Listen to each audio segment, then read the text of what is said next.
Before we begin, this story contains descriptions of death and self-harm. If that's something you need to step away from, we understand. Take care of yourself first. This episode's narration is AI-generated. The research, writing, and editorial decisions behind every story are made with care for accuracy and respect for those involved. In November 1970, a woman was found burned to death in a remote Norwegian valley. Police discovered she'd traveled across Europe using at least 8 fake identities. Every label had been cut from her clothes, every mark scraped off her belongings, her real name, her country, her purpose.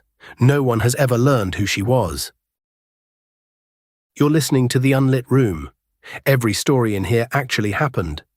That's the part that should scare you. New stories every day, Monday through Saturday. Today, the woman with 8 names, and no one to claim her body. November 29, 1970. A father and his 2 daughters are hiking in Isdal Valley, a remote rocky area on the north face of Ulriken Mountain, just outside Bergen, Norway. Locals call it Dødsdalen, Death Valley.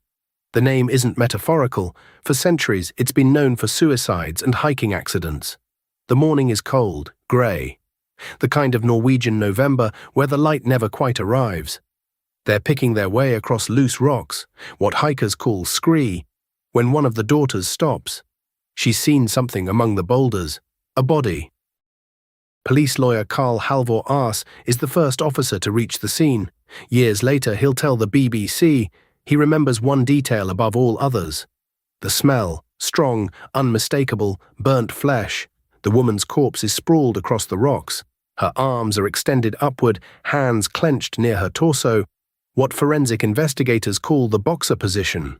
The front of her body is severely burned. Her face is unrecognizable. Most of her hair is gone.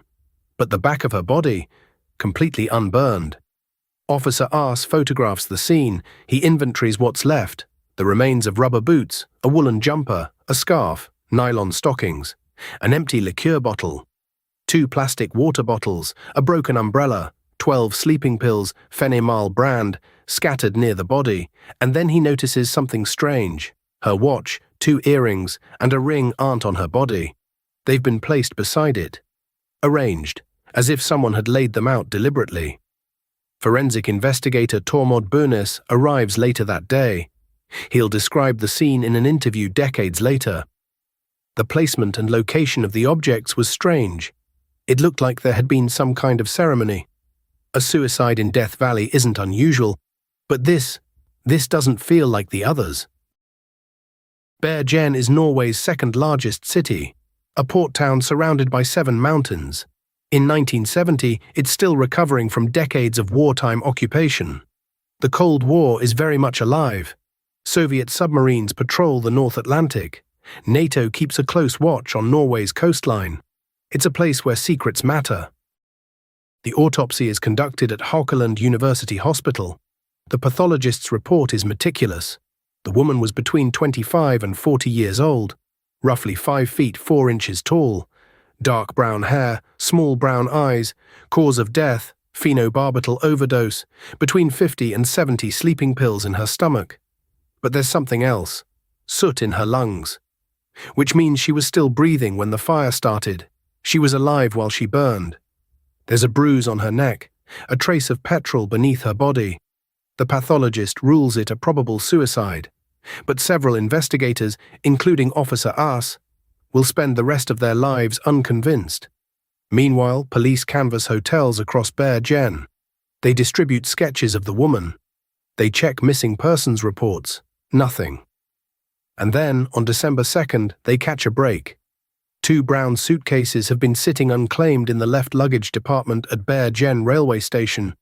The fingerprints on the luggage match the woman. Police open the suitcases expecting answers. What they find instead deepens the mystery. Micro cliffhanger 1.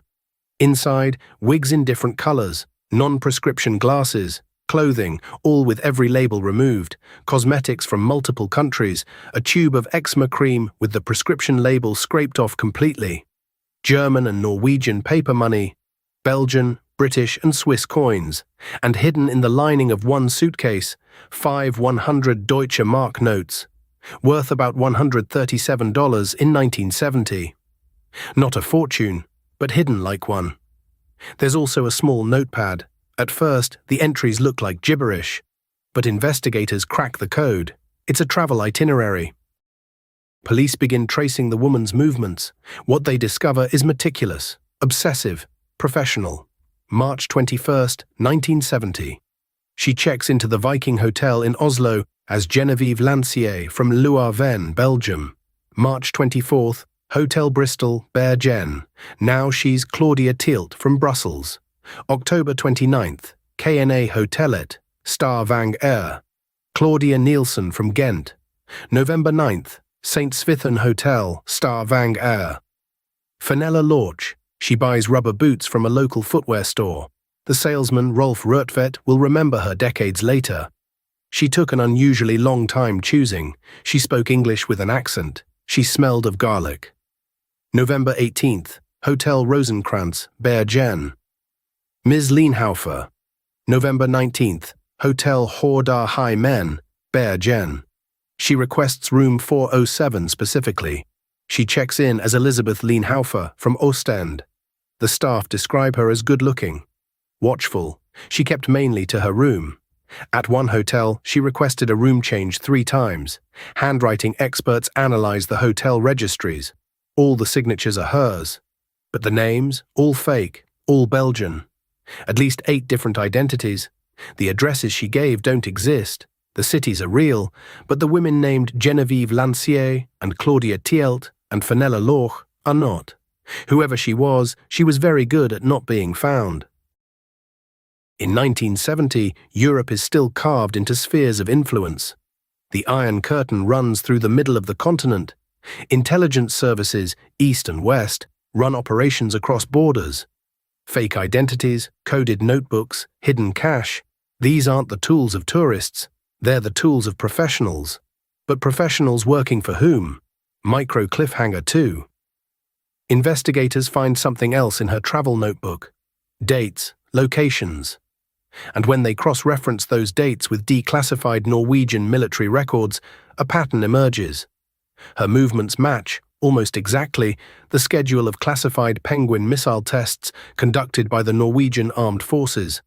A fisherman later reports seeing her near the testing area in Stavanger.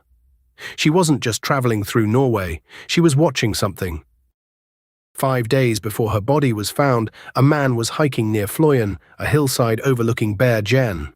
He saw the woman walking ahead of him. She wasn't alone. 2 men in coats were following her, not close, but close enough. The woman looked, in his words, resigned. He mentioned this to police. They told him to forget about it. In 2005, 35 years later, the witness came forward again. By then, the Cold War was over. He wanted it on record. The woman wasn't alone on that mountain, and somebody didn't want questions asked. Norwegian intelligence services have never confirmed whether they investigated the woman in 1970. They've never denied it either. There are 3 main theories about who the Isdal woman was and why she died. The first, Cold War espionage. She was a spy, and her cover was blown. The fake identities, the coded notebook, the correlation with missile tests, the 2 men in coats, all of it points to intelligence work. Maybe she took her own life to avoid interrogation. Maybe someone helped her disappear. The second, murder staged as suicide. The bruise on her neck. The ceremonial placement of her jewelry. The witness who said police told him to forget what he saw. Some investigators, including Officer Ars, believe she was killed and the scene was arranged to look like suicide. The third, a darker kind of despair. Maybe she wasn't a spy. Maybe she was someone running from something, or someone so dangerous that erasing her identity was the only way to survive. And when survival stopped being enough, she chose the most painful exit imaginable. In 2016, the case was reopened, not to determine how she died, but to find out who she was. In 2017, isotope analysis was performed on the woman's teeth. Isotopes are chemical signatures absorbed from the environment during childhood. They're like a geographic fingerprint. The results: she was born around 1930 near Nuremberg, Germany. She was raised in France or along the France-Germany border, which means she was a child during World War II. She grew up in one of the most violent theaters of the 20th century. The Cold War wasn't her first war. DNA analysis followed. Her mitochondrial DNA placed her in haplogroup H24, a lineage common in Southeast Europe and Southwest Asia. In 2018 and 19, the BBC and Norwegian broadcaster NRK produced a podcast called Death in Ice Valley. It generated international attention. More than 150 tips came in from around the world. None of them led to her name. Interpol notices, facial reconstructions, dental records shared across Europe, nothing. If someone out there knew who she was, they never came forward. Detective Harold Osland worked the case in 1970. His son would later say that his father could never put this case away. He kept the police documents until he died. In February 1971, Bergen police buried the woman in a zinc coffin. Zinc doesn't decompose. They were hoping that someday someone would come to claim her. 16 officers attended the funeral, a Catholic ceremony. She'd used saints' names on some of the hotel forms. The priest conducted a simple service for the unknown woman who was put to the grave in a foreign country without any family present. The grave was decorated with lilacs and tulips. Police photographed the entire funeral in case relatives came forward later. No one did. It's been more than 50 years. The grave is still unmarked. Somewhere in the world, someone may still wonder what happened to her. But they will never know to look in an unmarked grave in Bergen. In trying to hide who she was, she became unfindable. The very tools that protected her in life made her anonymous in death. Whether she was a spy, a fugitive, or someone running from a past, the Isdal woman built a life where no one could reach her. When she needed to be found, there was no one left to look. 50 years of forensic science, DNA analysis, international appeals, and isotope studies have brought us closer to where she was born, but not one step closer to who she was. Some mysteries aren't puzzles waiting to be solved. They're absences that can never be filled. If this one kept you up tonight, good. New stories every day, Monday through Saturday. Subscribe so the next one finds you too. Follow the Unlit Room wherever you listen. Tell a friend who can't sleep. Full story on the main channel. Follow if you're wide awake. That was the Unlit Room. See you in the dark.